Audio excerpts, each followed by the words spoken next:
humingi po ng tulong sa iyo sapagkat ako'y nababahala na sa aming mundo. Sana po ang buong mundo po ay matahimik na at maging mapayapa matapos na po ang kaguluhan nito at magkaisa. Sana God to be glory. Tulungan mo po kami at huwag mo po kami pabayaan. Iligtas mo ang aming mundo. Lahat ng mundo.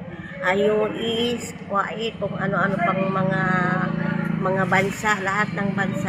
Sana magkaisa, magmahalan, magbigayan at magtulungan na lang.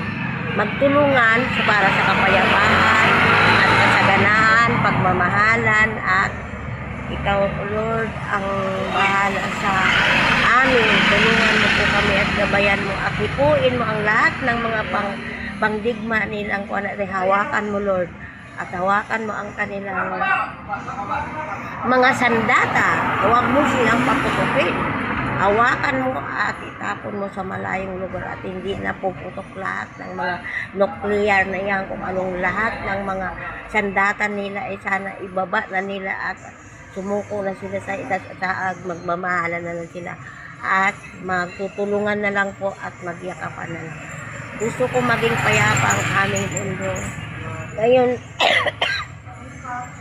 sorry po. Kasi po, may sakit nga po ako pero sinikap kong maging ipananalangin ito, Lord, para sa aming kapayapaan at huwag na po kaming mag-away-away.